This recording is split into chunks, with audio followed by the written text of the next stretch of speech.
Bueno, tal cual como les comentaba Felipe, el curso en el cual estamos hoy presentes trata principalmente temas sobre el acercamiento teórico y práctico al paradigma socioambiental, pero también reconociendo eh, este parangón principal que comporta la era actual en la cual estamos viviendo, que es el antropoceno, que fue parte de los temas que tratamos durante la primera sesión. El trabajo y el equipo de trabajo que está detrás de todo esto es formado por quien les habla, Eduardo Carvajal, geógrafo de la Universidad Alberto Hurtado, Aníbal León, geógrafo también de la misma casa de estudios, Isamar Castillo, trabajadora social de la Católica de Valparaíso. En particular, nosotros operamos bajo dos lógicas. Primero, por mi parte, yo soy parte del Laboratorio Territorio y Sociedad de la Universidad Alberto Hurtado, mientras que los chicos forman parte de la Fundación Superación de la Pobreza, enmarcado dentro del proyecto de Servicio País. Ante esto nos surgió la necesidad de querer compartir estas reflexiones y el poder debatir junto con personas de diferentes áreas, más que nada con la ciudadanía en general, sobre estos temas que nos parecen tan interesantes. Y es por lo anterior que decidimos proponer este curso, para principalmente ver estos temas que son de amplio interés, pero desde la perspectiva del trabajo social y desde la perspectiva de la geografía. Así que ahora a continuación voy a comenzar a compartir la pantalla para que podamos ir viendo la presentación.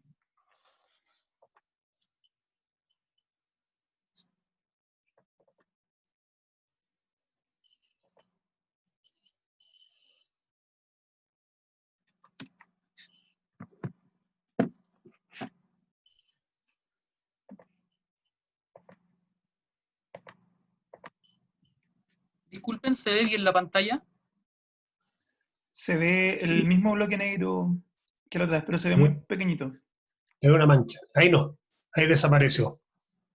Perfecto, gracias. Es Son, que sí, el del chat, pero ahí lo dejé a un lado. Sí, ya. Entonces, como les partí comentando, este tema que nosotros ya tratamos principalmente a partir del abordaje de cuáles son los contextos principales del paradigma socioambiental en la era del antropoceno, recordando un poco algunas materias, recordar que la era del antropoceno la definimos como una era que podía ser entendida desde un punto de vista geológico, es decir, hay evidencias en los testigos de hielo, por ejemplo, de la estratigrafía de la Tierra, de que el hombre ha tenido incidencia en las diferentes capas y superficies terrestres a partir de sus actividades y dinámicas, pero también cultural debido a que la forma en la que nosotros habitamos el territorio y generamos nuestras actividades en él determinan en gran medida la afectación y el impacto que llevamos sobre el medio ambiente. Con eso también hay que reconocer que el abordaje del paradigma socioambiental reconoce la unión de forma inalienable, disculpen, que hay entre la sociedad y la naturaleza, que comporta lo que actualmente nosotros podemos entender como este paradigma socioambiental, en donde la naturaleza y la sociedad ya parten a ser como una mezcolanza, en donde la naturaleza va a ser el medio que está siendo afectado, mientras que la sociedad, los grupos humanos, a partir de sus registros valóricos y culturales, determinan las modificaciones que hacen sobre su entorno contiguo. Y finalmente, en conjunto con eso, a partir de esta línea argumental, reconocer que el territorio y el paisaje van a comprender sinónimos de la geografía y que por tanto son medios síntesis en donde nosotros podemos reconocer estos impactos a partir de nuestro espacio cotidianamente vivido, transitado y habitado, como es el territorio, que es incorporado como nosotros, y al mismo tiempo que el paisaje pasa a ser una percepción generalizada de la población en torno a este territorio que habitamos cotidianamente. Aníbal.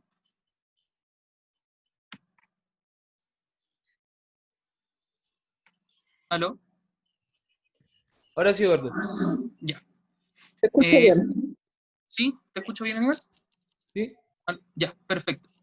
Entonces, para dar paso a esta siguiente sesión, recordando que estábamos dentro de las dinámicas asociadas a los métodos y las prácticas que dan paso a esta concientización socioambiental, En la primera sesión vimos principalmente lo que refiere a las cartografías participativas, es decir, cuando la población puede nutrir un plano a partir de las experiencias que han tenido en un lugar en específico, en conjunto también con las entrevistas fotográficas que permiten que a partir de un registro fotográfico que es entregado por la población, ellos se puedan desenvolver a partir de un relato que posteriormente nutre también las condiciones y el significado que hay en un espacio determinado, en un territorio, a partir de las vivencias. Por tanto, hoy vamos a comenzar esta sesión haciendo también caso a la recomendación que nos hace Felipe para que podamos dialogar y discutir una vez que hayamos terminado esta sesión con las repercusiones de los conflictos socioambientales.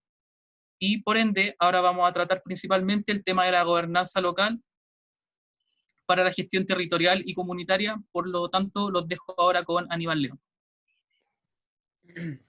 Hola, un poco como para empezar a hablar sobre gobernanza, vamos a empezar a definir lo que es gobierno, lo que es gobernabilidad y propiamente lo que es gobernanza.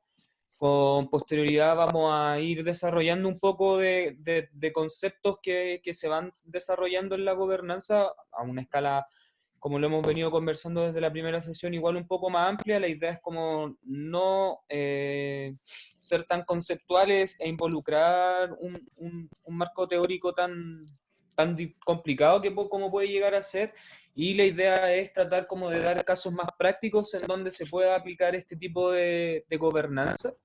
La idea es que al final de que presentar los 3 casos podamos debatir un poco sobre ellos u otros casos que ustedes puedan entregarnos, en donde la idea principal esta es, claro, pues es mostrar un poco cómo nos podemos acercar a un modelo de gobernanza más, más local y adaptativo. ¿De acuerdo? Dale.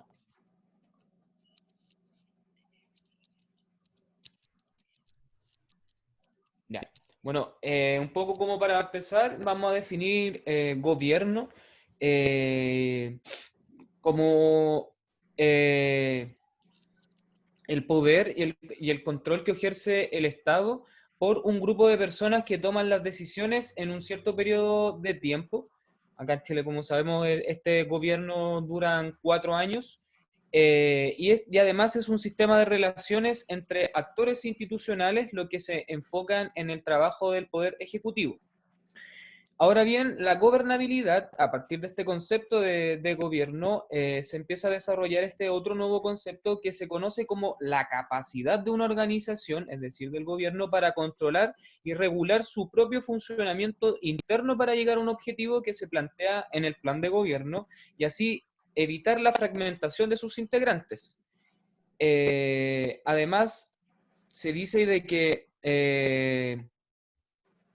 para resolver conflictos y tomar decisiones públicas se tienen 3 características de la gobernabilidad. Uno, que es la cualidad de una comunidad política; la segunda es las instituciones que actúan eficazmente dentro de un espacio de un modo que se considera legítimo para la ciudadanía; y la tercera es la obediencia cívica del pueblo.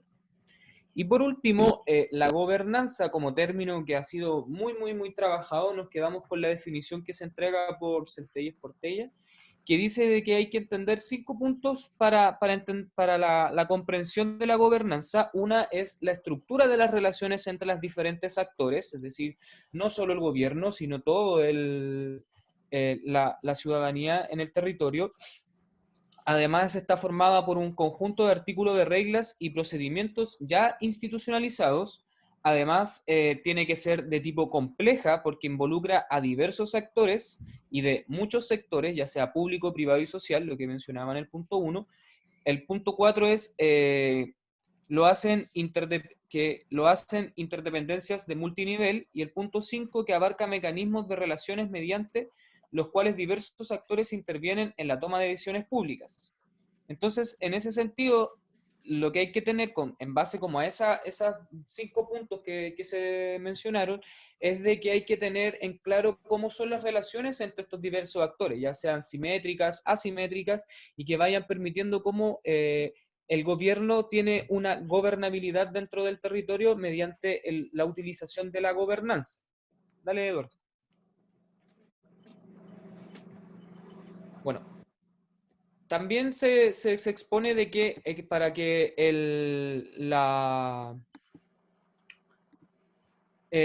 la gobernanza también tenga un funcionamiento, tiene que tener un territorio.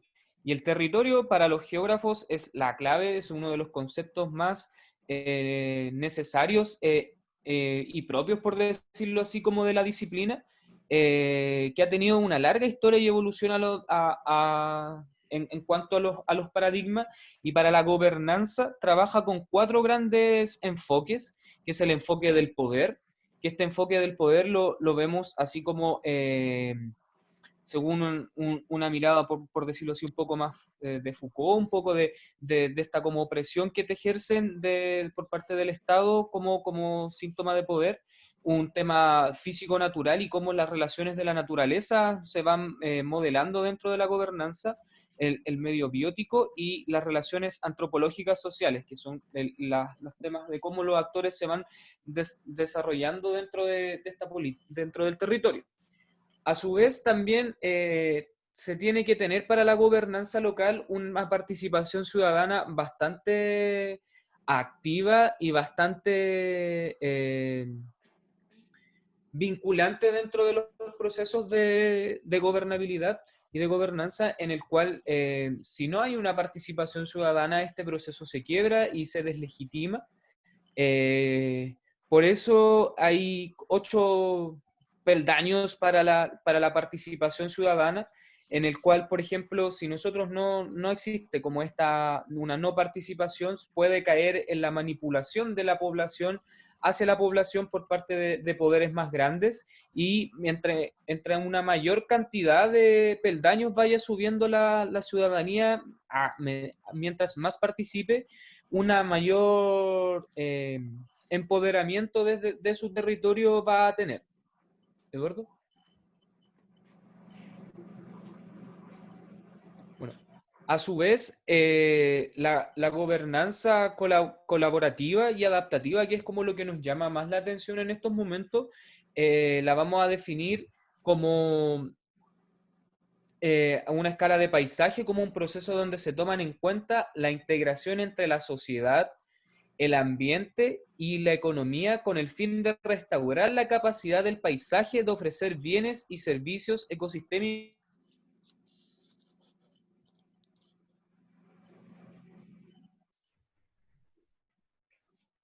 repercusiones que ha tenido. Vemos que esta gestión está no es una gestión en la cual ya está como separada, por decirlo así, no está clara cuántos son los aportes que tiene cada estamento en la sociedad, lo que ha traído como consecuencia una desvirtuación de este como concepto de gobernanza que claro, en la realidad no existe. Trae consigo que no se hayan podido, por decir, restaurar los paisajes y devolver como los servicios ecosistémicos al ecosistema, valga la redundancia, y la sociedad no se está comportando de una manera sustentable ni sostenible en el tiempo. Entonces, lo que hay que considerar de esta como gobernanza es que adaptativa para trabajar temas locales, es que nos va a permitir la posibilidad de terminar con ciertos modelos económicos extractivistas para hacer una recuperación del territorio. Dale, Eduardo. Bueno, también encontramos acá otra definición de la gobernanza adaptativa, que habla sobre que brinda el contexto para que el arreglo institucional, político y social permita implementar las estrategias como el manejo adaptativo o la construcción de escenarios. Además, constituye un marco social y político que define el manejo no lineal, discontinuo, turbulento de las dinámicas de los sistemas socioecológicos. Y entre más participación exista, que es lo que hablábamos recién sobre la participación ciudadana, mayor cantidad de actores le da una mayor legitimidad a este proceso y permite integrar las diferentes saberes y escalas geográficas y temporales. Es decir, la idea de este tipo de gobernanza adaptativa es que se puedan conocer las experiencias de toda la población para tener un contexto y un diagnóstico súper claro de qué es lo que se tiene que hacer para llegar a este desarrollo sostenible, que es como el gran punto de la gobernanza adaptativa, que se intenta como la recuperación de los ecosistemas. Dale, Eduardo.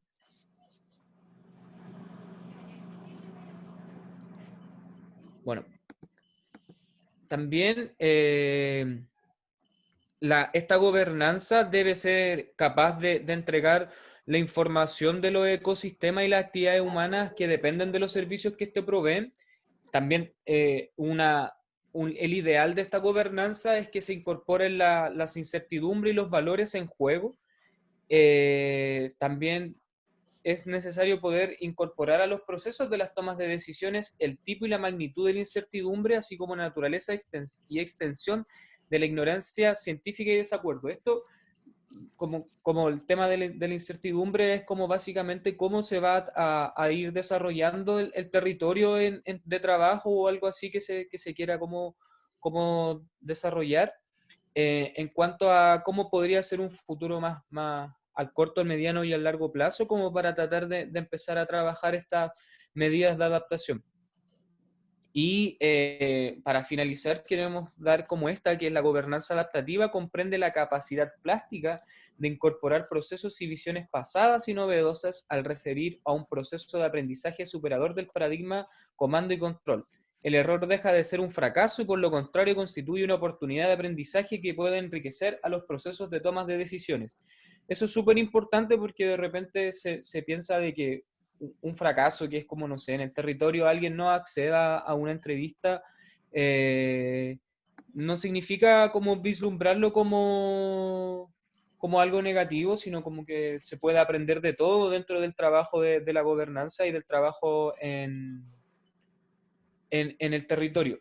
Y para el caso chileno, que es como por qué debiésemos estudiar la gobernanza local adaptativa, que hace de que el conocimiento, que los diagnósticos ya hechos acá en Chile hablan de organismos muy centralizados, de organismos que no están en comunión entre ellos mismos, organismos estatales preferentemente, que no se conectan con la ciudadanía, una muy poca participación ciudadana, lo que ha traído consigo que la gobernanza de Chile esté como un poco más estancada, pero lo que sí se está trabajando como corrientes de adaptación y de gobernabilidad son temas ligados al ámbito un poco más físico, que son cómo podemos irnos adaptando a ciertas condiciones de cambio climático que se van dando, relativos a nuestra geomorfología, como la remoción en masa, los deslizamientos de tierra, los riesgos sísmicos, la propia adaptación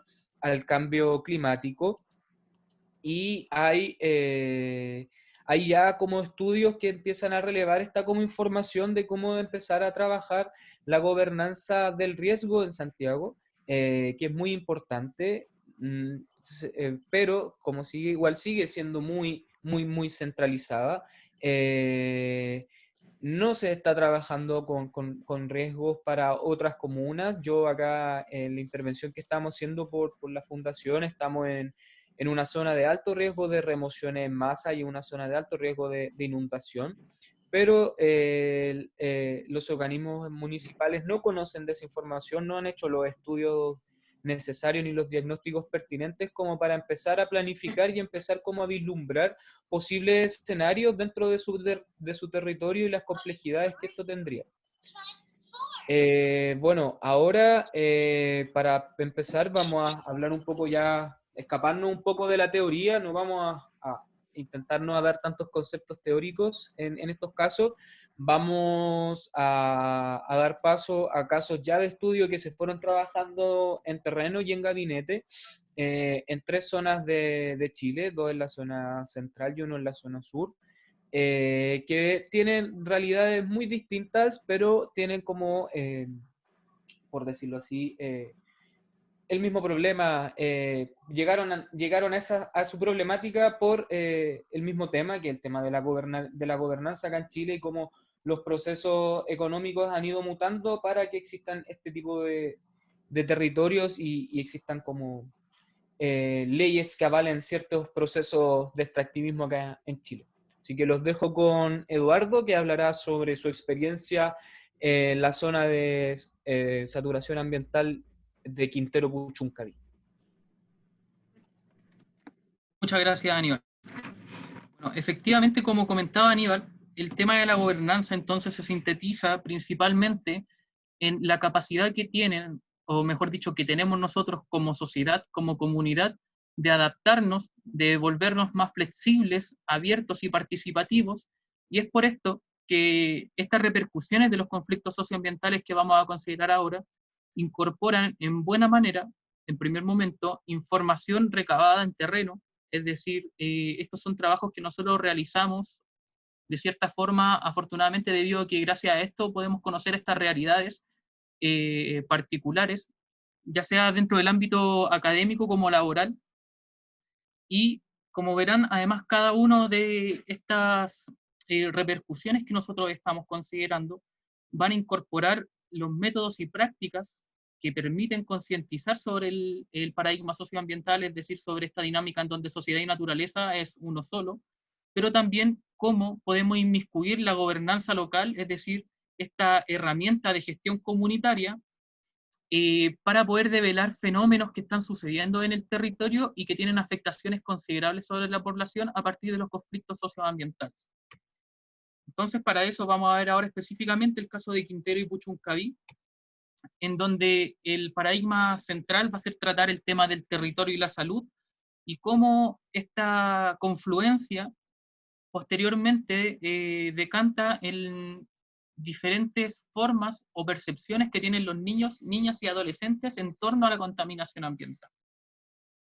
Para eso hay que reconocer en primer momento que cuando hablamos de la contaminación ambiental en Quintero y Puchuncaví, nos vamos a referir específicamente a el evento que tuvo lugar durante el 2018, específicamente el día 21 de agosto, y que se da en la bahía de Quintero y Puchuncaví, siendo reportado inicialmente por la Seremi de Salud de Viña del Mar. En este contexto, el trabajo que a mí me tocó realizar para esta zona en específico fue levantar un diagnóstico territorial de las áreas y la población afectada en torno al evento de la contaminación durante mi práctica en el Ministerio de Salud.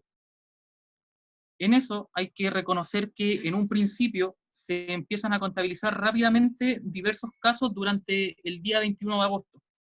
Y estos casos se asocian principalmente a complicaciones en salud dentro de la población, como veremos más adelante, acentuada principalmente en los niños y en los jóvenes, en donde encontramos como principal sintomatología problemas asociados a dolores de cabeza, náusea, vómito, mareo, dificultad respiratoria e incluso llegando a adormecimiento de extremidades.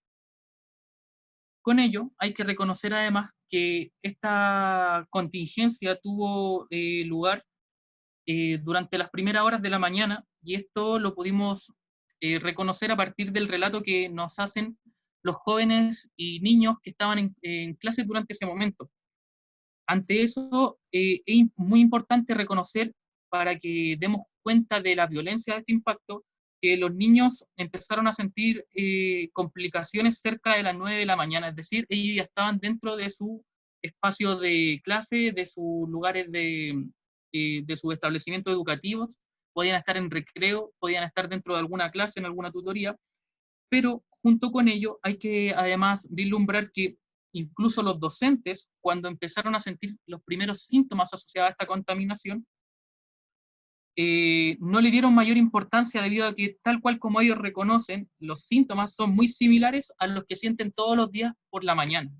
Y además los reconocen como algo recurrente, que lo asimilan a desgaste por estrés laboral.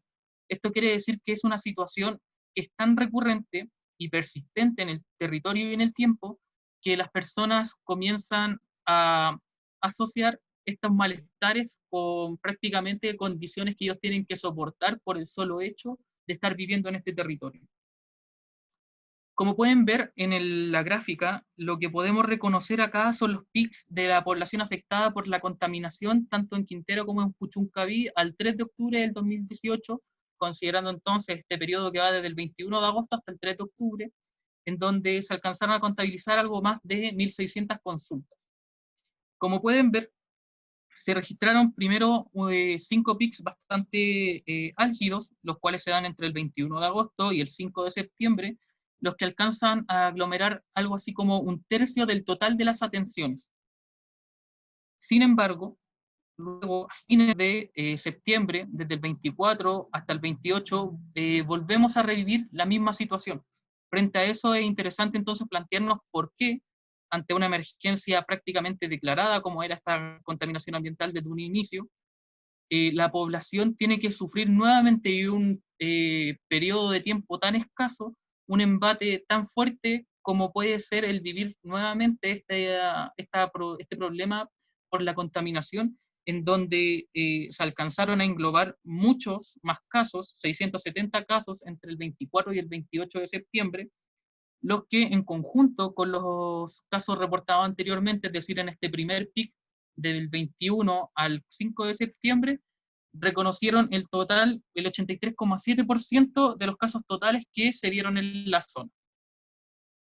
Frente a eso, es interesante reconocer que la dispersión de estos contaminantes fue bastante alta, ya que si bien se contabilizaron un total de 1.614 consultas, cerca del 90% estuvo dentro de Quintero y Puchuncaví. No obstante, algo así como el 10% llegó hasta otras comunas, principalmente de la quinta región, en donde hubieron registros de casos de personas afectadas por la polución que llegó hasta sus residencias.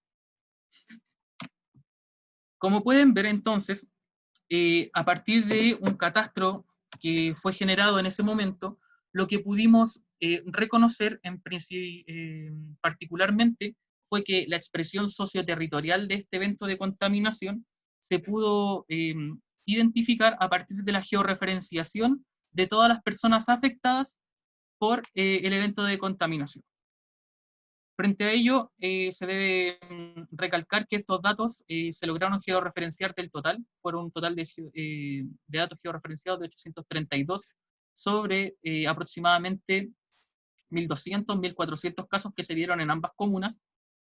Y acá lo interesante es que todos estos datos sí pudieron ser validados y reconocidos debido a que el resto de los casos fueron aislados producto de problemas en la tipificación del registro, disculpe. Ahora, cuando nosotros empezamos a notar la distribución espacial que tienen las personas afectadas, damos cuenta de que en Quintero, así como también en el sector de Horcón y Ventanas, es donde se da la principal cantidad de personas afectadas en esta contingencia. Sin embargo, cuando empezamos a ver la afectación según género, podemos dar cuenta de que la mayor afección se generó sobre el grupo femenino, que se localizaba en la zona central de la península, cercano a la caleta Papagayo, al norte también de los Molles, como también el entorno contiguo del sector de las Brisas de Quintero, un poco más cerca de la base de la Fuerza Aérea de la FACH, pero principalmente también en uno de los sectores más vulnerables, que es el área contigua al barrio de La Roca.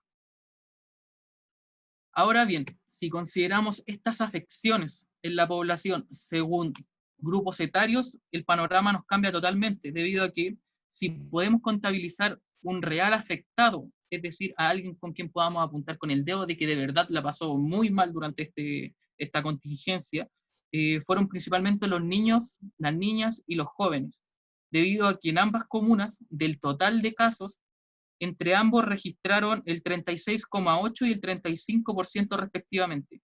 ¿Qué quiere decir esto? Que del total de casos que se registraron en las comunas y que pudieron ser georreferenciados, el 71,8% de la polución impactó sobre este grupo etario, de niños y jóvenes.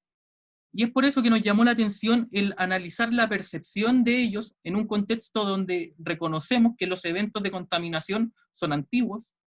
Pensemos que a través del modelo por importación de sustituciones del año 1960, el que empieza a aportar en la proliferación de la industria en esta zona, pero también que son recurrentes y permanentes en el corto tiempo, es decir, considerando los últimos 10, 20 años. Y ante eso, nosotros creímos precisos componer un análisis para poder exponer ahora mismo, en donde pudiéramos generar una confluencia entre un documento técnico, como fue el que me tocó a mí reportar a partir de este diagnóstico, pero también a partir de un documento, una herramienta, un módulo cualitativo que fue compuesto por el grupo de la Defensoría de la Niñez del Departamento de Trabajo Social de la Católica de Valparaíso, en donde participó Isamar, y donde la principal potencialidad es que nosotros podemos evidenciar la percepción que tienen los niños en contexto con los datos que nosotros estamos ubicando a partir de este evento de exposición a contaminantes. Ante eso, es interesante reconocer entonces que estos eventos de contaminación que son recurrentes y persistentes generan una degradación ambiental que posteriormente decanta en una degradación social que afecta principalmente a los jóvenes y a los niños. Evidencia de esto son los diversos casos que ustedes pueden estar reconociendo en pantalla, en donde la intoxicación, se vincula a un establecimiento educacional en la zona. Y acá hicimos una cronología desde el 2008 hasta el 2018, donde podemos ver establecimientos como el Complejo Educacional Sargento Aldea, la Escuela de la Greda, también muy reconocida y recurrente, pero los últimos 4 refieren prácticamente de forma específica al último contingente por emanación de contaminantes en la zona. Nos referimos a la Escuela Chocota, la Escuela Orcón, el Colegio Don Orione, y el Liceo Politécnico. Entonces, ante esta afectación particular y puntualizada en el territorio donde los niños y los jóvenes son los grandes afectados, es que nosotros empezamos a incorporar este concepto llamado el sufrimiento ambiental. Y el sufrimiento ambiental, entonces, nosotros lo estamos considerando como una situación en donde se excede el impacto biológico y donde hay una vulneración directamente sobre la sociedad, es decir, si hay un vínculo que está directamente relacionado con la desigualdad social y la vulnerabilidad, y que se materializa en un espacio que es vulnerable y que está expuesto a contaminantes y elementos tóxicos, y donde también hay una débil respuesta por parte del Estado y hay una baja esperanza de cambios que están arraigados en la invisibilización del conflicto a escala pública. ¿Esto qué quiere decir? Que desde el punto de vista de los niños y los jóvenes, a partir de este módulo cualitativo que se empleó, se puede dar cuenta de que este problema es recurrente, pero además ellos no ven salida, no le ven cambio a esta condición dentro del territorio. ¿Y cómo es que nosotros lo sabemos? Bueno, a partir de esto. Lo que pueden ver en pantalla son relatos de personas, de niños, de jóvenes que están dentro de esta dinámica y que la viven cotidianamente en su entorno contiguo. O sea, el reconocer, tal cual como dice la primera cita, Quintero igual ha tenido harto avance, pero como que igual siento que por parte de los presidentes y esas cosas, Quintero no existe. Ahora, aún más fuerte y mucho más contundente la cita que está en medio, o sea, nosotros no vamos a ser el futuro de Chile porque lo más seguro es que vamos a morir luego. Con ello, también se reconoce que hay una vinculación entre esta degradación ambiental y el contexto productivo y económico que hay en la zona, es decir, tal cual como reconoce la tercera cita, en la protesta, los niños que están dentro de estas dinámicas también dan cuenta de que las personas que allí se manifiestan exhiben este contexto en donde las empresas son las que finalmente los matan por plata. Y en cuanto a la cuarta cita, hay que reconocer que, tal cual como exhibe este joven, en Quintero no ha cambiado nada, la contaminación siempre está, incluso aunque no hayan estas nubes, estas bolas de humo que van saliendo de las chimeneas, siempre va a haber, y para ello es común que los alumnos, los niños, incluso los ancianos, se encuentren cotidianamente en el hospital frente a estas complejidades. Entonces, ante eso, lo que nosotros quisimos relevar fueron las reflexiones que hicieron los niños con respecto a la información técnica que pudimos recabar a partir del diagnóstico del informe territorial. Y esto es bastante interesante debido a que en el módulo cualitativo, las reflexiones de los niños permiten que emerjan a su vez también las tácticas colectivas que ellos toman, es decir, algunos niños relataban que para poder estar tranquilos en su pieza tenían que prender el ventilador mirando hacia la ventana para que así el aire de afuera no se les metiera adentro. Pero al mismo tiempo ellos reconocían espacios que les son mucho más cómodos, espacios de resguardo, pero al mismo tiempo también espacios que son mucho más perniciosos, espacios nocivos, espacios que ellos buscan evitar. Acá lo que podemos ver en la imagen es un dibujo de una niña en donde podemos reconocer elementos bastante interesantes. En primer plano ella, en segundo plano una familia que está siendo afectada por la contaminación, pero también una serie de chimeneas y de vehículos que están dentro de este contexto que podría llamarse claramente urbano, o mejor dicho, aglomerado. Frente a eso es que nosotros destacamos la imagen del sector derecho, en donde nosotros hicimos un análisis de vecinos más próximos. ¿Esto qué quiere decir? Quisimos ver cuán agregados o separados estaban los casos de personas que fueron afectadas por la contaminación ambiental, y a partir de eso pudimos dar cuenta con un intervalo de confianza del 99,9% de que las zonas más afectadas, es decir, donde había una mayor cantidad de población que estaba siendo afectada por esta contaminación, estaban sí o sí relacionadas con un espacio que es acotado, un espacio que es aglomerado, es decir, un espacio en donde hay hartas personas. Y esto es algo que los niños también reconocen. ¿Por qué? Porque tal cual como vemos en la siguiente imagen, los sectores más afectados por la contaminación, esbozados en el análisis de cuadrante que pueden ver ustedes en la cartografía de la derecha, refieren también principalmente a espacios que tienen un vínculo inherente con la bahía de Quintero, lo cual también se ve expresado en la imagen de la izquierda, la condición de las industrias en este espacio en específico, y junto con ello la condición del conglomerado urbano que crece y en donde se desarrolla la población en contexto con el enclave industrial. Entonces, lo que podemos decir es que cuando visualizamos la georreferenciación de estos casos e identificamos que se congregan principalmente en el sector urbano, es bastante interesante notar que los jóvenes dan especial valor a los sectores rurales y naturales alejados de la línea de costa, a partir de el módulo cualitativo en donde ellos pudieron recabar sus experiencias según entrevistas y cartografías participativas. Pero más aún es que también ellos saben identificar como espacios de mayor amenazas aquellos que coinciden con su imaginario, es decir, aquellos que se asocian con la bahía, el enclave industrial y la ciudad, que son los sectores más afectados y vulnerables frente a estos eventos de polución.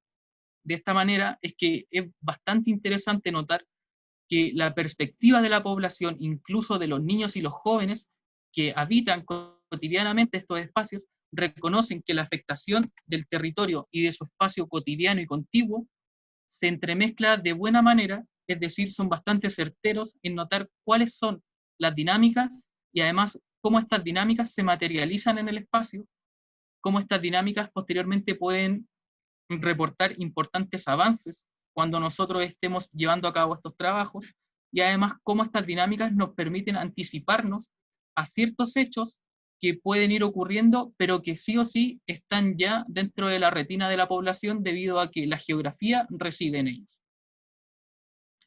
Ahora, para dar paso al siguiente caso de análisis, los dejo con Aníbal, quien va a contar la experiencia de la recuperación del agua a partir de la gestión local y comunitaria en el sector de Tirúa, la región del Biobío.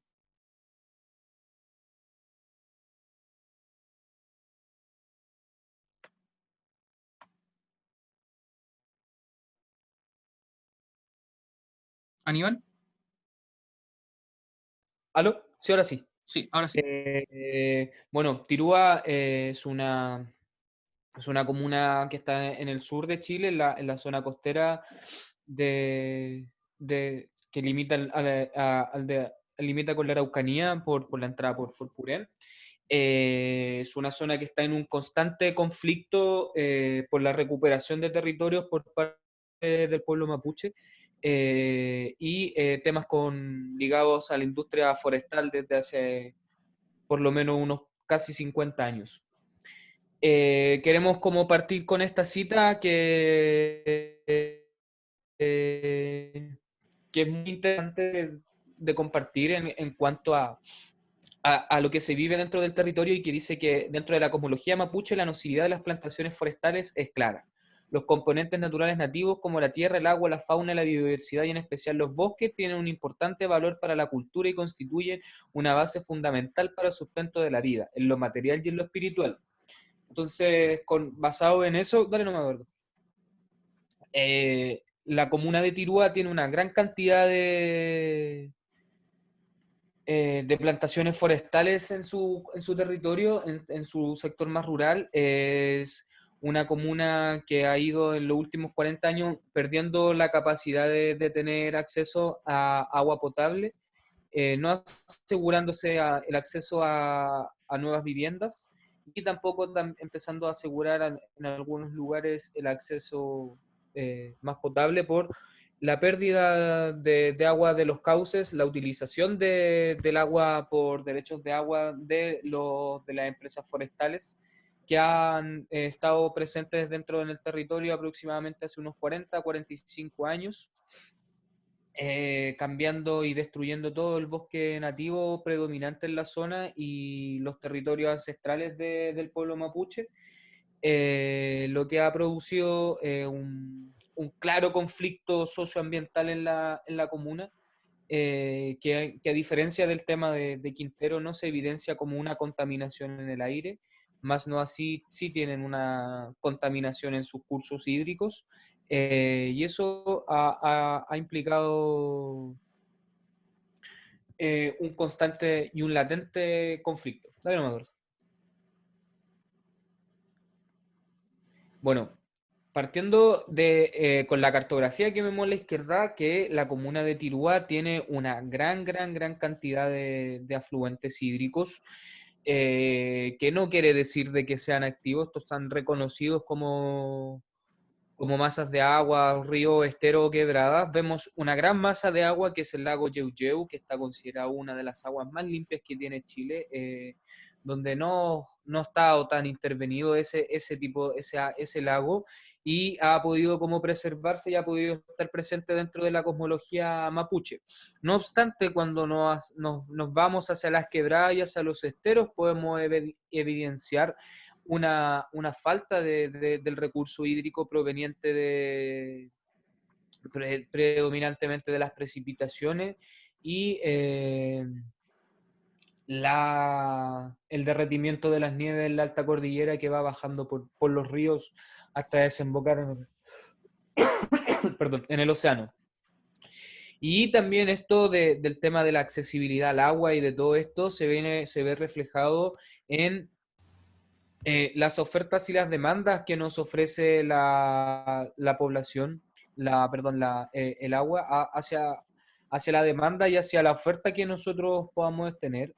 En la región igual existe una más oferta que una mayor demanda, pero las previsiones de eso hacían de un cambio dentro de ese número en cuanto a una mayor expansión territorial de las forestales. Implicaría una mayor cantidad de agua para sus faenas, lo que implicaría tener una menor cantidad de agua para la comunidad. En cuanto a ese, y en ese contexto de un proceso de falta de agua en una zona donde sí llueve mucho aún y existe una precipitación inclusive en épocas estivales, nace la necesidad de empezar a recuperar el agua, nace como esta necesidad imperiosa de empezar a vislumbrar de dónde se puede empezar a extraer agua para que las comunidades mapuches de la zona puedan desarrollar labores productivas. Y en eso se enmarca un proceso municipal y un proyecto que trabaja con mujeres mapuches que intentan producir árboles nativos para su comercialización con todo el proceso, un proceso de cultivo y desde la semilla hacia todo. Esto basaba en que iba la época de recolectar semillas, que en una fecha en específico, en germinar las semillas y en empezar a producir estos árboles para que después se pudiesen comercializar y tener este enfoque de tener una mayor cantidad de árboles nativos en una zona donde la predominancia estaba empezando a ser más de árboles ya de forestales. Entonces, en eso, dale, parte un proceso de determinar dónde podemos encontrar el agua, y nos damos cuenta que, claro, que para el 2007, en el último censo agropecuario, teníamos un territorio con un 47% del total de plantaciones exóticas predominantes de eucalipto y pino. Entonces, si ya al 2007 teníamos ese número, ahora no se ha podido actualizar ese censo, lamentablemente. Ahora en pandemia lo van a tener que postergar un año más. va a ser súper interesante ver la escala temporal del crecimiento el estancamiento de las plantaciones forestales en una comuna que ya estaba casi terminando su 50% de sus territorios cultivables solo en plantaciones exóticas. Entonces, este modelo de desarrollo productivo ha tenido muchas consecuencias, como lo hemos venido reiterando, a nivel humano, a nivel ecosistémico, a nivel de todo el sector. Dale, Eduardo.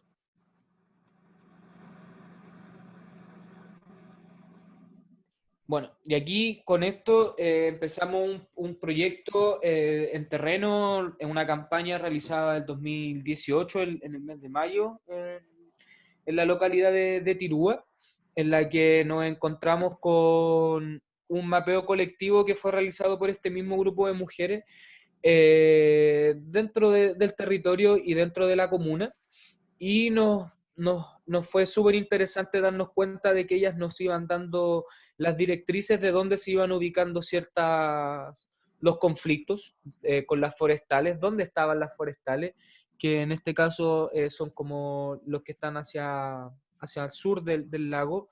Todo ese terreno de forestales estaba cerca de un sector ceremonial de ellos, que era la primera foto que salía en la portada. Y en la estrellita se ve ahí Curapayaco, que es la zona donde nosotros intervenimos durante esta campaña en terreno y donde se nos encarga realizar la siguiente cartografía que está a su derecha, que es una cartografía de zonas de captaciones de agua mediante un modelo de evaluación de multicriterio donde se conjugaron diversas variables y que determinaron dónde se podía empezar a agrupar y a extraer agua con una activación de quebradas y que no pasasen por ningún territorio o fuesen como controladas por las forestales, para así que, para que esta campaña de las mujeres pudiese tener un acceso concreto al agua en los meses de invierno y poder empezar a recolectar agua y empezar a no tener que usar agua de la llave, por decir, agua potable, y sí usar agua que venga de precipitaciones y de la activación de los cursos fluviales. Entonces, con ese encargo, el trabajo quedó en manos de la municipalidad, que ellos iban a desarrollar este proceso como de cómo iban a empezar a trabajar con el agua y a recuperar esta agua que siempre en verdad les perteneció al pueblo mapuche, y que claro, pues que el tema de cómo la gobernanza en Chile del extractivismo no solo contamina, como decía, como lo explicaba Eduardo, hacia el aire, sino también contamina el suelo y contamina los cursos fluviales. Entonces, con eso nos dimos cuenta de que Tirúa necesitaba una gestión y una gobernanza que fuese capaz de entregar directrices propias para que la gente empezara a tener la accesibilidad al agua. La participación ciudadana y el empoderamiento de la población era muy importante, es muy importante dentro de Tirúa.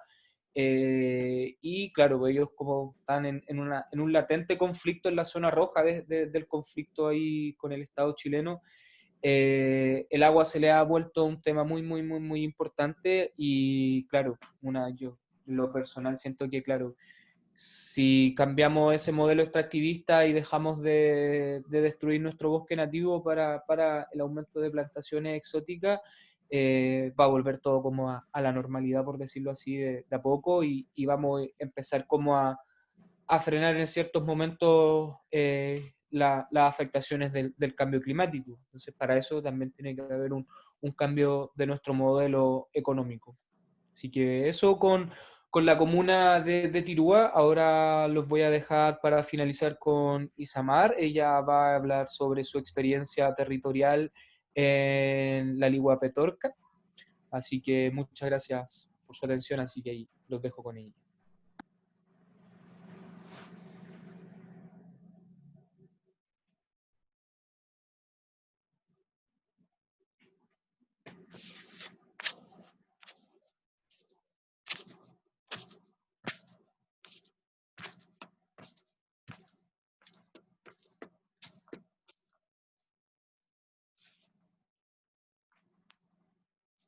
¿Aló, Isamar?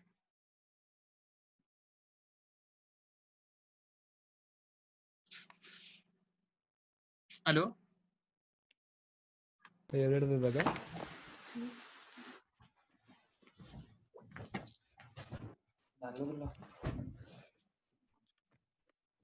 ¿No me escuchan? Ahora sí. Ahí sí. Bueno, no. Yo le voy a hablar sobre Petorca, un sector que ha sido fuertemente tensionado por esta situación de crisis socioambiental a través de una investigación que se desarrolló respecto a los significados construidos a partir de la vida cotidiana por los habitantes de la localidad del Manzano en relación a la crisis hídrica. Siguiente, por favor, Eduardo. Un punto de partida es la comprensión de la crisis hídrica, que requiere comprender que este es un fenómeno social que se configura a partir de procesos económicos, políticos, sociales y climáticos. Aquí es importante rescatar que no solamente es el largo proceso de sequía, sino que la instalación de la agroindustria a partir de los 90, que puede entender esta situación que vive en el sector del Manzano, que se ubica en la parte alta de Petorca. Siguiente, por favor. El tipo de investigación es de carácter cualitativa con un enfoque interpretativo y cuyas técnicas desarrolladas fueron la entrevista fotográfica que revisamos en el módulo anterior, los recorridos guiados, que es la simulación de las personas hacia que ellas pudiesen recabar como un recorrido que hacen a partir de su vida cotidiana dentro del territorio. Esto que nos permite recuperar la materialidad, por ejemplo, el calor, la sequía, la sensación de polvo en el ambiente, para posteriormente grabarlos y transcribirlos. La adaptación del código de transcripción de George Jefferson es un elemento técnico y también político, que incorpora elementos paraverbales, formas de expresión, incluso como acentuación de la voz en el proceso de transcripción. Siguiente, por favor. El análisis que se desarrolló fue un análisis temático. Este cuenta con 6 fases. La primera es la familiarización con los datos construidos, la generación de categorías y códigos iniciales, la búsqueda de temas, la revisión de los temas, la definición de temas y la preparación del informe final. Lo importante de recabar de esto es que en este caso fue de carácter inductivo, es decir, de toda la información que se recabó a través de las entrevistas fotográficas y los recorridos guiados, pudimos establecer cuáles eran los temas de mayor importancia para las personas en el territorio. Siguiente, por favor. Bueno, y este es el análisis, es una síntesis del análisis temático que nosotros desarrollamos. Acá podemos ver que la degradación ambiental es construida su significado a partir de fenómenos naturales y acciones humanas. Entonces, las personas no solo responsabilizan al cambio climático, sino también la instalación de agroindustria en el sector. Y cómo estas agroindustrias han afectado a la población en el sentido de que estos ya no tienen las vertientes que tenían antaño. Esto provoca una disminución en la calidad de vida de los y las habitantes del Manzano, que se cristaliza en distintas dimensiones. El deterioro de las relaciones comunitarias, la dificultad de proyección de los jóvenes en el territorio, deterioro de las condiciones para el cuidado de animales y plantas, pauperización del trabajo, dificultad para mantener el hogar, desaparición de lugares de esparcimiento y esa sensación de desigualdad frente a la acción del Estado. Sin embargo, estos no son como actores pasivos frente a esa situación, sino que intentan mitigar o frenar la situación inicial de crisis hídrica, desplegando acciones individuales y colectivas por parte de los habitantes del Manzano. En cuanto a las acciones individuales, podemos ver que ellos intentan mantener las condiciones de cuidado para los animales y las plantas, y las acciones colectivas tienen que ver con la organización que ellos hacen a propósito de los APR. Siguiente, por favor. Ya, esto es un medio de síntesis que tratábamos de recuperar de las entrevistas que se desarrollaron. La gente, todos, nos criamos y nos alimentábamos con vertientes, agua muy purificada, vertiente ya, pero a través de los 10, 11 años de sequía, las vertientes desaparecieron. Entonces hemos tenido muchos problemas con el asunto hídrico, la escasez del asunto hídrico. Entonces una primera significación que se da de la crisis hídrica es hacia su disminución y los problemas que acarrea esta situación inicial, que es de la escasez del agua. Siguiente, por favor. Y acá vamos a hablar sobre como las distintas dimensiones en las cuales transitan los habitantes y las habitantes del sector, que fueron permeados y provocando cambios en su vida cotidiana. La primera de ellas tiene que ver con la pauperización del trabajo. Claro, ¿cómo vaya al baño si no tenía agua? Entonces ellos, refiriéndose a los empleadores, ¿y qué significa ese dos? Son tiempos de pausa, que esto se recupera a través de este método de transcripción. Igual nosotros, menos mal que no le han puesto tanto color, porque podrían despedirnos por eso. Porque los jefes podrían decir que no tienen agua. Finalmente, esta situación de pauperización del trabajo también se ve en la pequeña minería o los procesos de pirquineros que aún se mantienen en el sector, llevando a la familia por ejemplo, a tener mayor polvillo en los camiones, provocando accidentes, y otros elementos que se pueden considerar. En este caso, es como la situación de escasez hídrica pudiese mermar la situación de empleabilidad o cesantía a propósito de su escasez en el territorio. La siguiente.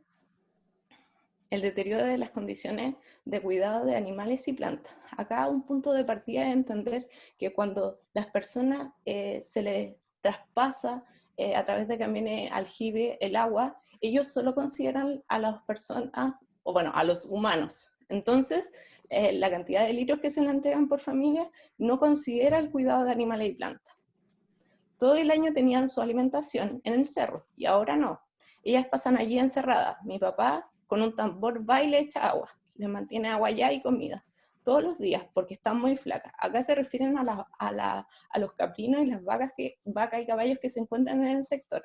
Entonces acá podemos ver un accionar que tienen las personas, que es ceder parte del agua que tienen para su consumo humano, para poder mantener a las plantas y también a los animales del sector. La siguiente, por favor. Las dificultades para mantener el hogar. Esto es muy, muy, muy importante porque a propósito del levantamiento de esta información pudimos detectar que finalmente las personas del sector tuvieron que cambiar la forma que ellos mantenían su hogar. Ellos hablaban de que el agua de las vertientes era muy purificada, entonces también hay elementos simbólicos que se traspasan. Entonces, al venir el agua por los camiones aljibe, lo que hace es cambiar su dinámica en el mantenimiento del hogar. Porque el agua ya se cortó de arriba porque tomamos agua de la vertiente que venía del cerro. Caía de un estanque de cemento y caía el agua para la casa. Y de repente tú abrías la llave y no salía nada. No había agua. Entonces no hallábamos qué hacer. Porque sin agua no podéis mantener una casa. La siguiente, por favor. Bueno, uno de los elementos que también permitió esta investigación es reconocer la desaparición de los lugares de esparcimiento, un elemento súper relevado por los adultos y los jóvenes del sector. Sin embargo, los niños tienen otra perspectiva de esto. Su percepción está mermada porque ellos no se enfrentarían a una nueva situación en la que estarían en el crisis hídrico, sino que ellos han vivido la crisis hídrica, entonces ellos no problematizarían y naturalizarían esta situación. Por parte de los adultos señalan que en ese punto que yo le daba al río cambió harto, porque antes, como te decía, íbamos al verano completo, y ahora no, porque, porque se va el agua antes, no queda agua, pues. Entonces sí, pues obviamente cambió para nosotros, pero era chica, iba todo el verano al río y ahora no. Entonces acá se desaparecen los lugares de esparcimiento, otros llevaron la estrategia de, por ejemplo, trasladarse a otros lugares que mantenían agua, pero también significó que los elementos simbólicos de esparción y diversión que giraban en torno al río desaparecen. Siguiente, por favor. Acá otro punto muy relevante es el deterioro de las relaciones comunitarias.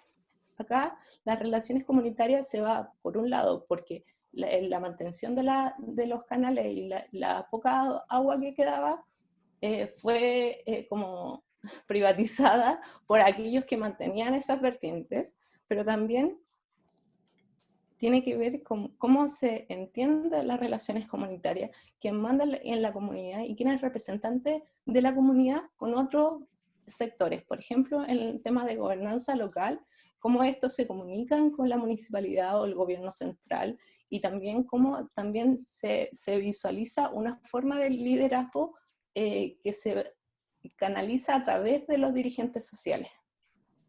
De repente discutían, por ejemplo, oye, pero si yo fui a ver el agua, ¿por qué usted está sacando agua de aquí? Y discutían, sí. Hasta una vez me acuerdo que una persona una vez dejó un papel. Yo fui a ver el agua, así que no tomé. Fue fome eso. Siguiente, por favor.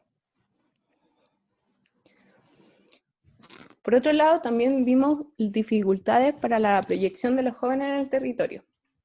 Es decir, de que si bien estos tenían un alto grado de pertenencia al territorio, tenían dificultad para poder mantenerse y proyectar su vida en el mismo. Porque, bueno, la parte de la cita señala que sería mejor tener agua potable.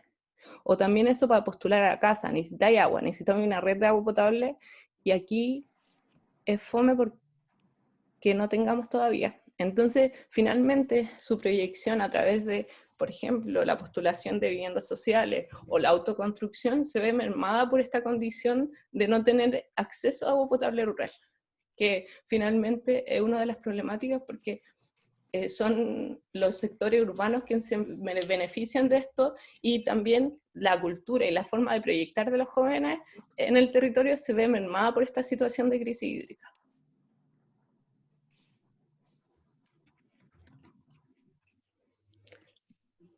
Ya, y por último, la sensación de desigualdad frente a la acción del Estado. Acá vemos dos temáticas que son centrales. Una tiene que ver como la desigualdad ambiental, que es la siguiente cita, y yo te voy a hablar en chileno. Con el Código de Agua, ¿qué es lo que pasa? Aquí alimentan solamente a todos los pescados grandes. Entonces, de una u otra forma también se habla de cómo la agroindustria ha afectado en el sector y cómo a través de la acción del Estado o la omisión del Estado podemos señalar que las pobladores y las pobladoras de los sectores que tienen alto índice de pertenencia al mismo no se ven beneficiadas por las acciones del Estado. Y por otro lado, tiene que ver con el accionar de los profesionales cuando se trabaja en la comunidad. Usted con su ingeniero, usted no me va a hacer un trabajo que lo pueden hacer con nosotros, porque nosotros somos los conocedores de nuestro sector, no los ingenieros que vienen. Acá tiene que ver principalmente con la postulación a proyectos que finalmente son los profesionales que van a la comunidad, pero no tienen un contacto directo con ellos, y eso hace que, por ejemplo, los proyectos no tengan 100% de factibilidad, porque no saben dónde, por ejemplo, pueden situar pozos o dónde pueden hacer las canaletas. Entonces toda esa agua se va perdiendo. Y finalmente los trabajos que se desarrollan en el sector, al no tener contacto con la comunidad, que es como una de las falencias que tendría este sistema, no pueden acceder de manera efectiva a los beneficios estatales, pero tampoco pueden proyectar su accionar y reconocerse como actores activos dentro de la comunidad.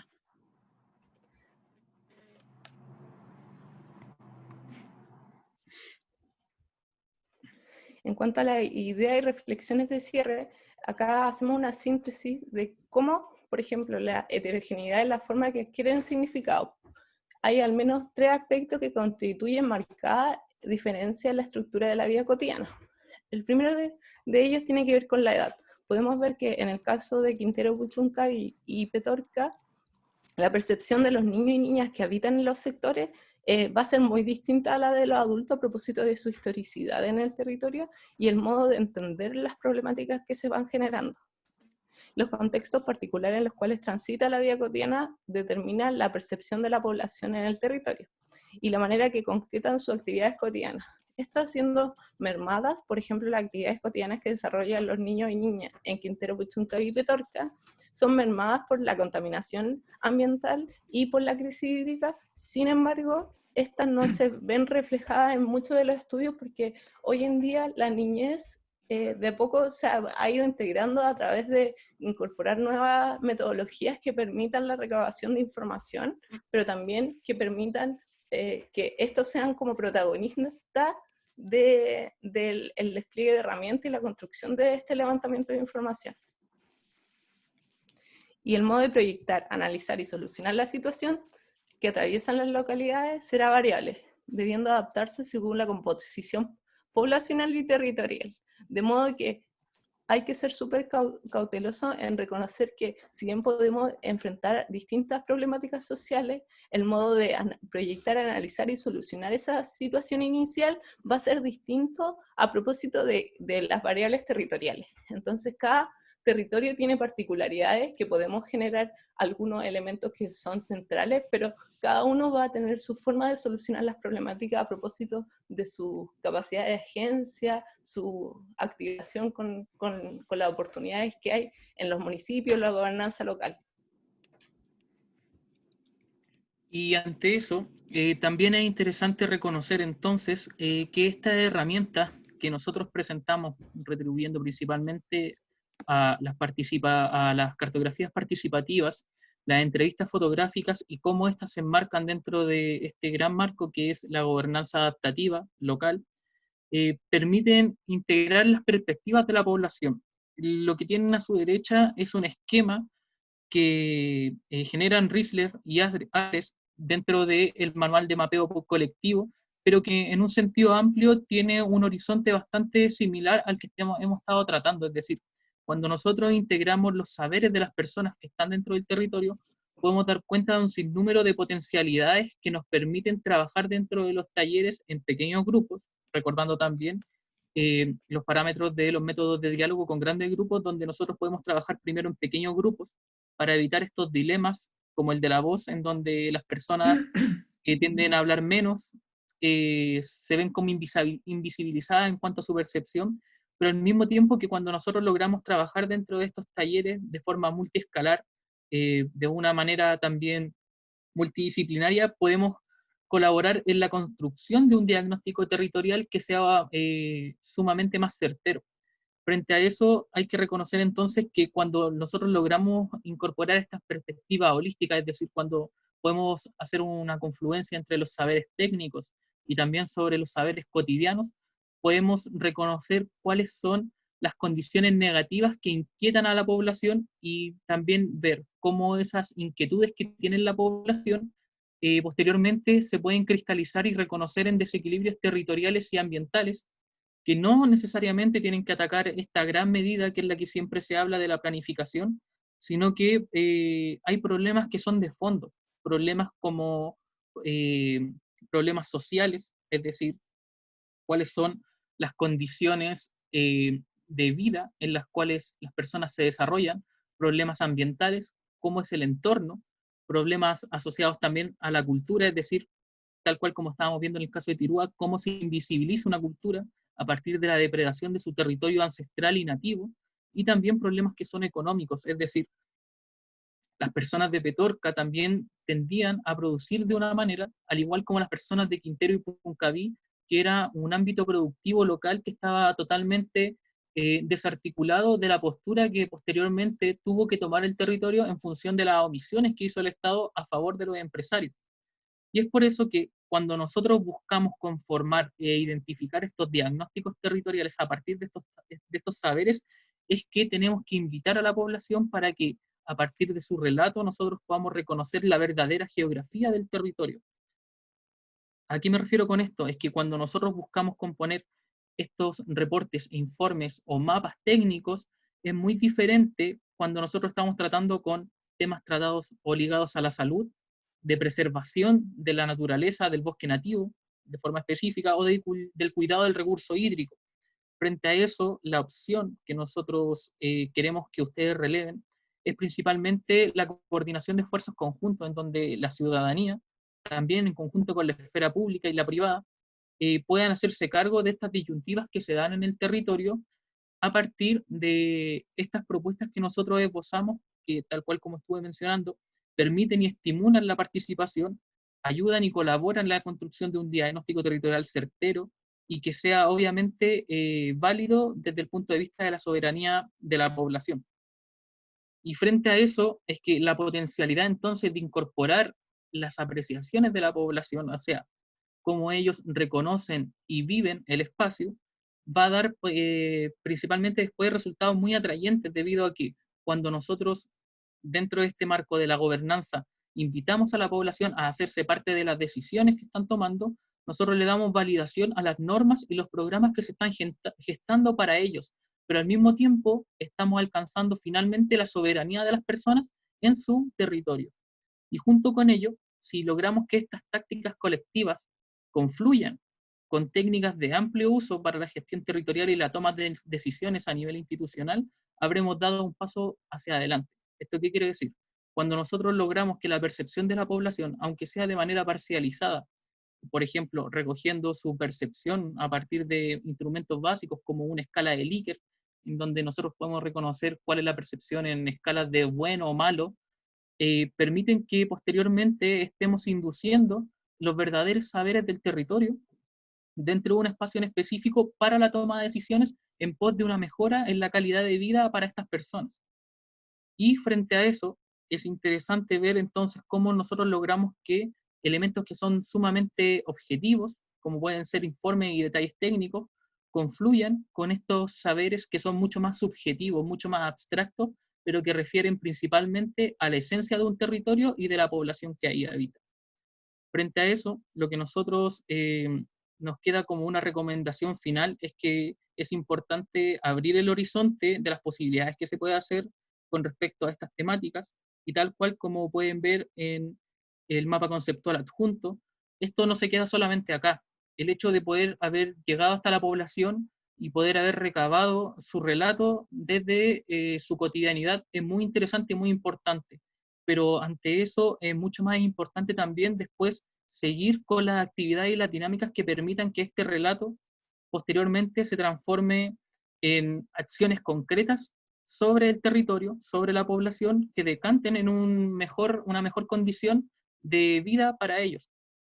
Frente a eso, las recomendaciones que hay por parte de iconoclasistas en particular, que están dentro de esta misma dinámica de los mapeos participativos y las instancias de trabajo grupal, están en la difusión de la información, por ejemplo, mediante la organización de un mapa online, o tal vez de un conversatorio de este mismo corte como el que estamos realizando nosotros ahora mismo.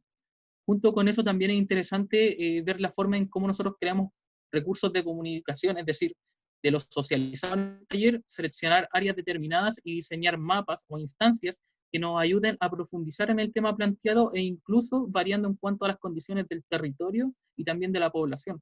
Tal como mencionaba Isamar, para hacernos cargo de estos conflictos socioambientales tenemos que ser adaptativos y tenemos que ser flexibles. No es lo mismo solventar una disyuntiva en torno a la crisis hídrica que otra en torno a la polución ambiental o aquella que está relacionada con la depredación del bosque nativo.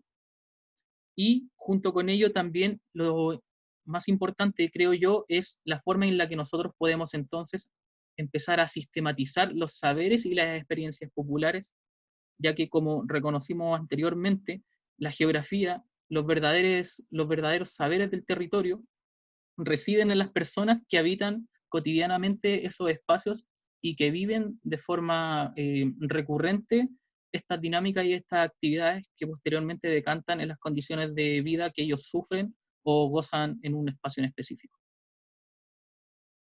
Así que si les gustaría colaborar junto con nosotros en este debate o discusión en los minutos que nos quedan, de acuerdo a sus perspectivas, de acuerdo a las relaciones que ustedes hayan formado, tal vez en torno a un conflicto, estamos totalmente abiertos a debatirlo en función de los esquemas y los conceptos que estuvieron siendo planteados a lo largo del curso, esperando que sean de utilidad para la materialización de sus propias propuestas. Muchas gracias. Muchísimas gracias a ustedes, Eduardo, Aníbal y Samar. Muy crudo y al mismo tiempo muy útil lo que nos acaban de exponer. Por lo mismo, bueno, no hay tantas preguntas en el chat y nos quedan algunos minutos de clase. La única pregunta que tengo anotada se las voy a leer ahora. Y después podemos hacer una pequeña ronda de palabras quizás para las perspectivas de la audiencia. Se preguntó si es que cuando estábamos hablando de gobernabilidad y gobernanza, si es que existe alguna especie de cuantificarla, de medirla, alguna evaluación que se pueda hacer de la calidad de gobernanza o gobernabilidad que tiene un gobierno. Sí, se podrían aplicar instrumentos de medición como para tomar ese concepto. Y ahí me atrevería a decir de que va muy enfocado al tema de la participación ciudadana. O sea, al final la medición de esta gobernanza y gobernabilidad va basado en cuánto nosotros como ciudadanos participemos y vayamos dando como nuestras mediciones, por decirlo así, más cualitativas. Eso sería como un tema más cualitativo. Ya cuantitativamente habría que, claro, yo siento que las encuestas también son claro, un tema de nivel de la gobernabilidad del gobierno, por decirlo así, con respecto, no sé, pues, a los índices de aprobación o no. Claro, también con lo que comenta Aníbal, es interesante rescatar una experiencia que sacan Cortés y Crisoto en 2012, referente a una propuesta metodológica para valorar la participación ciudadana como un factor determinante en las tácticas colectivas que se dan en las diferentes comunidades, ya sean urbanas o rurales.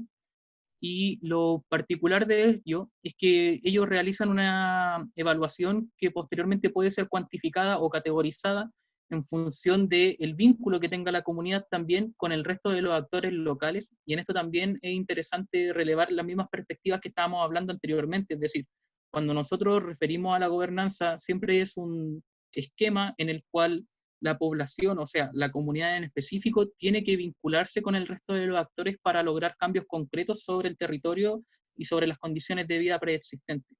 A partir de eso es que esa metodología principalmente se enfocaba en reconocer cómo la comunidad se articulaba con el resto de los actores, principalmente aquellos que son relativos a los administrativos, como puede ser la municipalidad, la intendencia o incluso los gobiernos regionales, pero al mismo tiempo cómo ellos hacen uso de las diferentes instancias que se dan para poder materializar su soberanía popular en el territorio, es decir, si es que ellos son una comunidad activa en el sentido de que se hacen parte de la toma de decisiones, pero también de los proyectos que se pueden llevar a cabo en el territorio y que exigen de la participación ciudadana como un elemento clave para la determinación de la factibilidad de ese proyecto en un territorio en específico.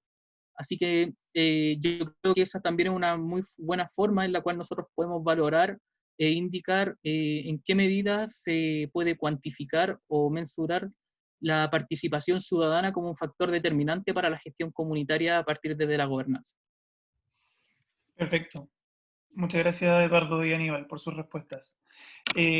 A los participantes que todavía están aquí, les digo que pueden apretar el botón de abajo que dice participantes y les va a aparecer una opción que indica levantar la mano, ¿ya? Así yo les puedo ir dando la palabra si es que tienen alguna pregunta o algún comentario. Por ahora la única persona que tiene la mano arriba es Caterina Varas, así que adelante, Caterina. Hola, buenas tardes. Muchas gracias por las clases, han sido súper buenas las dos clases, han sido duras, pero muy buenas, especialmente hoy día. Y quería hacer una consulta, porque yo trabajo con sistemas socioecológicos más asociados a conservación marina, no tanto en términos de conflictos, sino que más bien como de construcción, de proyectos que tengan que ver con conservación, con comunidades que quieren conservación. Entonces, una pregunta a Eduardo, que se la hice por interno, pero no sé si la vio, es que lo que plantean ustedes como modelo de sistema socioecológico, ¿cómo integran las otras gobernanzas o los otros sistemas socioecológicos que presionan un sistema que pudiese ser de gobernanza local?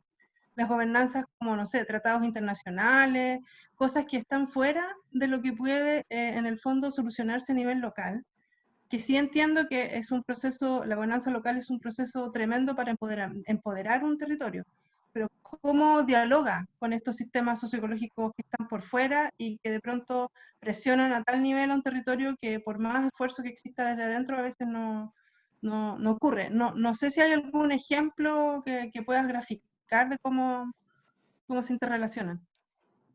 Mira, la verdad es que es una súper buena pregunta porque para poder llegar a concretar todas las ideas que nosotros hemos estado entregando, y tal cual como dice la última cita, en la medida que nosotros hacemos que las tácticas colectivas confluyan con las técnicas de amplio uso para la gestión territorial y la toma de decisiones, es que habremos dado un paso adelante. ¿Esto qué quiere decir? Que esta gobernanza adaptativa y desde una base local, es decir, comunitaria a una muy menor escala, no va a tener ningún fundamento ni finalmente ningún impacto concreto si no es capaz de vincularse posteriormente con el resto de las instancias. ¿Esto qué quiere decir? Y acá lo puedo graficar en el ejemplo que compusieron en el Instituto Politécnico de Milán, en donde ellos, para poder relevar la participación ciudadana en planes de salud, lo que hicieron fue que implementaron estrategias ambientales, perdón, eran, eran estrategias ambientales colectivas a partir de EAE. Estas son evaluaciones adaptativas y abiertas, en donde la población tenía la posibilidad de entregar sus reflexiones y sus ideas en torno a la concreción de planes urbanos y cómo estos posteriormente tenían algún efecto sobre la salud de la población. De esta manera es que para poder concretar entonces cualquier idea de gobernanza que vaya desde lo local, lo importante es que posteriormente esto sea vinculante con la normativa y también con el resto de planes y programas que estén realizándose en el mismo contexto. ¿Esto qué quiere decir?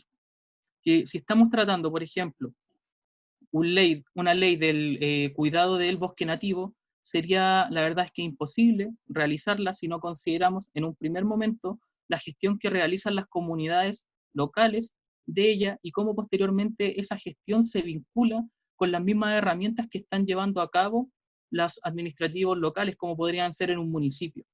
De tal manera es que para poder relevar la voz de la población, lo que tenemos que hacer es poder invitar a ellos a participar de estas instancias de forma didáctica y abierta, para que posteriormente en las instancias de mayor orden, al menos desde un punto de vista de coparticipación, en donde ellos releven su voz a partir de un designado, un participante o un actor clave, puedan poner de manifiesto cuáles son sus intenciones en el territorio y cómo esto posteriormente lleva a cabo un impacto que, como vuelvo a repetir, tiene que ser vinculante con respecto a la toma de decisiones a nivel institucional.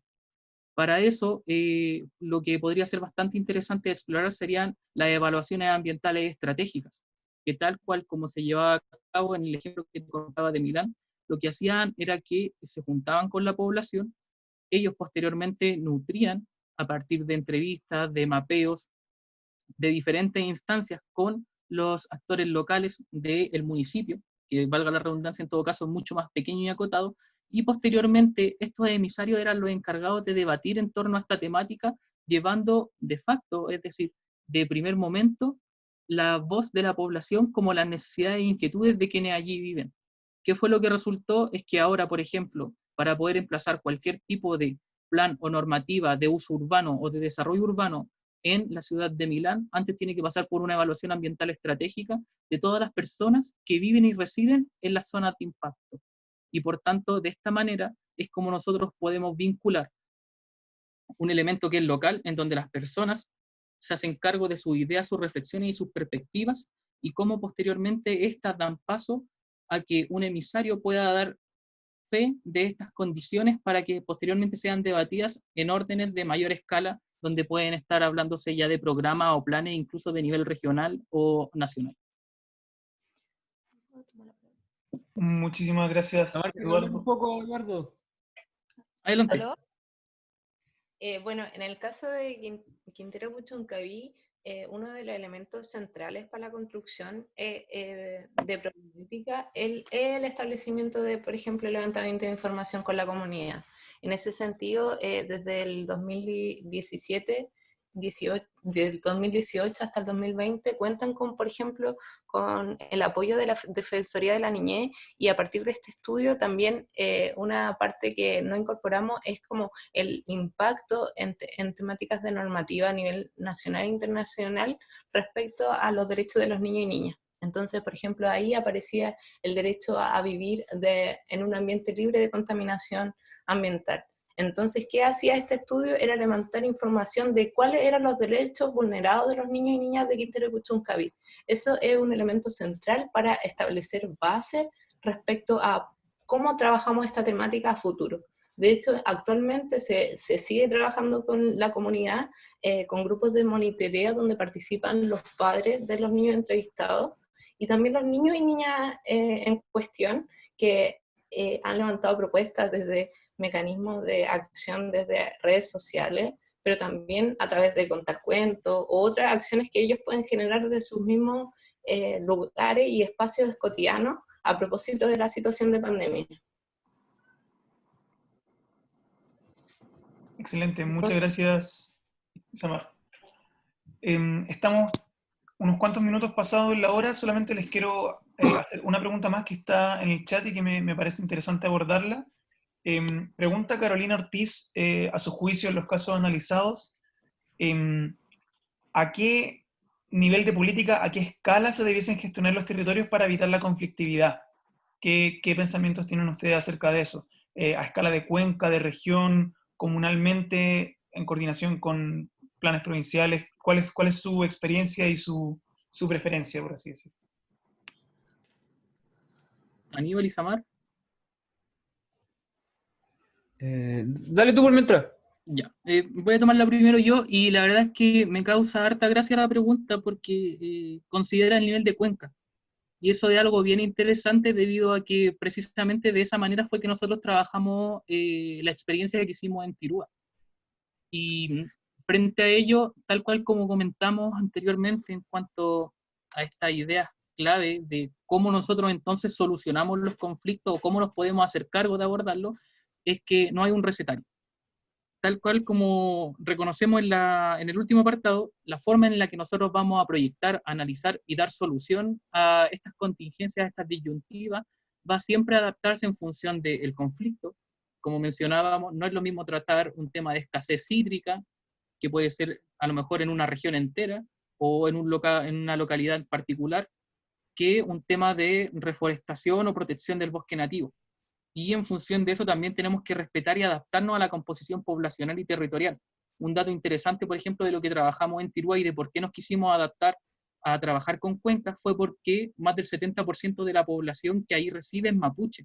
Entonces, la condición de que ellos puedan interiorizar de buena manera la divisoria administrativa a partir de estas líneas imaginarias que nosotros dibujamos en el territorio es mucho más complejo de que si lo tratáramos, por ejemplo, a partir de la divisoria de aguas que determinan las cuencas o microcuencas que hay en este territorio y que posteriormente traen un mejor efecto al momento de tratar los resultados que hacemos con ellos. ¿Por qué? Porque ellos comprenden mucho mejor a partir de la divisoria de aguas cómo se estructura el territorio y cómo ellos mismos lo habitan. A diferencia de, por ejemplo, si lo tratáramos con una población que es eminentemente urbana, como el caso de Quintero, en donde tal vez lo más propicio sería tratarlo debido a la reducción o al espacio reducido en el cual ellos viven, a un nivel de manzana censal, en donde pudiéramos identificar por manzana cuál es la percepción tal vez de los diferentes conjuntos de personas que ahí viven, para posteriormente elevar después la voz del conjunto general de las personas que residen en la comuna. Entonces, ante eso, no hay una escala preferente para tratar un tema, sino que la escala y las técnicas que uno vaya a utilizar, al menos desde mi perspectiva, deben flexibilizarse en función de la composición de la población y del territorio.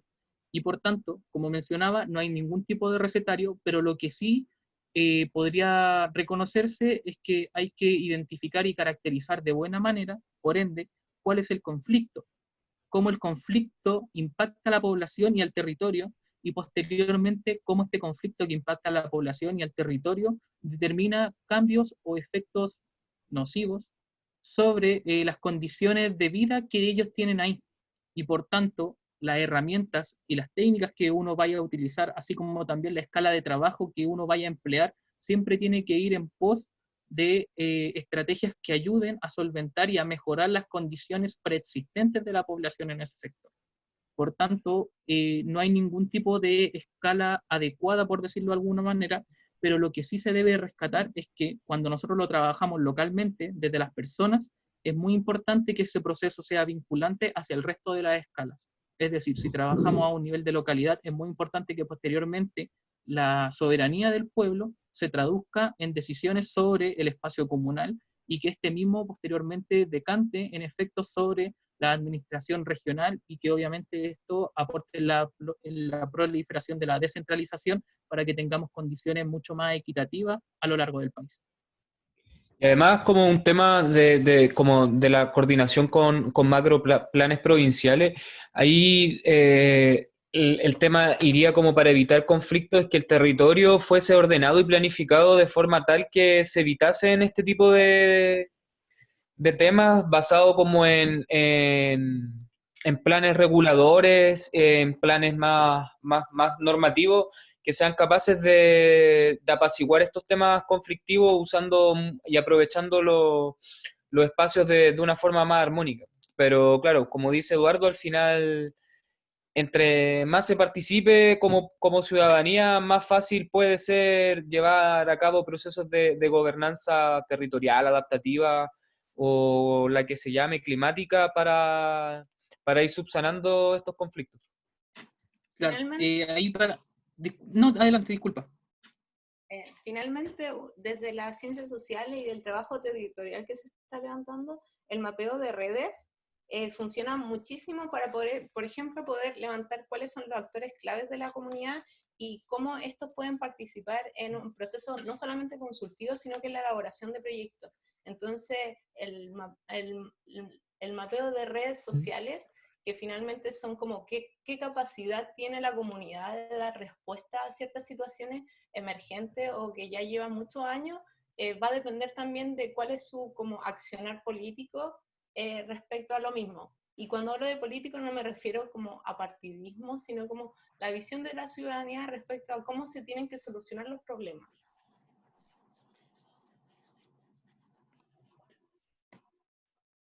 Ahora sí, Eduardo. Bueno, y para terminar de responder la duda que dejó en el chat, que ahora sí la pude terminar de ver de Carolina, es que, claro, entonces, ¿cómo esto lo adaptamos al estamento público?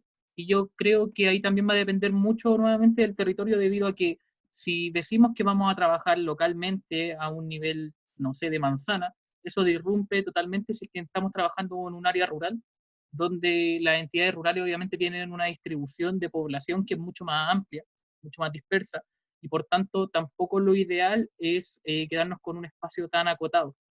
Frente a eso, la idea que sostengo sería entonces ser flexible con respecto a la problemática, la composición poblacional y territorial, pero si estamos enmarcados dentro de un ámbito, por ejemplo, urbano, cuando tratamos temas metropolitanos o a escala de comuna, es muy interesante de todas maneras poder solventarlo desde abajo hacia arriba, es decir, a partir de la experiencia de las personas que sufren o disfrutan de las condiciones del territorio, para posteriormente empezar a traducirlo de forma vinculante con el resto de elementos de escala mayor que pueden tener impacto sobre sus modos de vida y sus actividades cotidianas.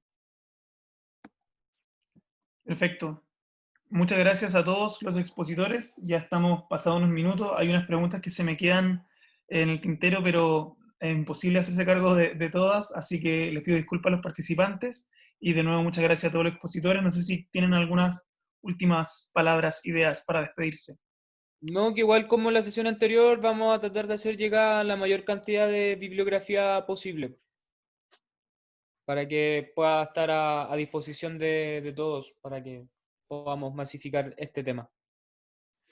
Claro, y en conjunto con eso, dar las gracias por la instancia, también por el interés en el tema, y que esperamos que esto obviamente traiga un efecto positivo sobre los conocimientos que tenían en torno al tema, pero también que ojalá les deje la inquietud, que los moleste unos cuantos días el saber entonces cómo nos podemos hacer cargo de estas condiciones que a lo mejor afortunadamente no todos tenemos que vivir, pero que afectan de forma contundente y cotidiana a un montón de personas en el país, reconociendo que Chile es el único país que tiene zonas de sacrificio declaradas, o sea, de forma específica. Entonces, ojalá irnos con la inquietud de poder rebatir estas mismas condiciones, de poder darle una vuelta, pero al mismo tiempo de complejizarla a partir de las actitudes de cada uno y en función de los conceptos y las teorías y las prácticas que nosotros damos como recomendación para tratarlo por lo menos desde nuestro ámbito de trabajo. Perfecto, y muy de acuerdo. Muchísimas gracias a todos y todas. Les llegan también gratitud y felicitaciones por el chat, así que de verdad de nuevo muchas gracias y nos estaremos viendo en alguna otra instancia. Todavía queda Universidad Socioambiental, así que vayan revisando la página, los cursos, y esta clase va a quedar grabada en el canal de YouTube de FIMA también. Así que se la haremos llegar. Hasta luego. Vale. Que estén muy bien. Gracias. Muchas gracias, que estén bien.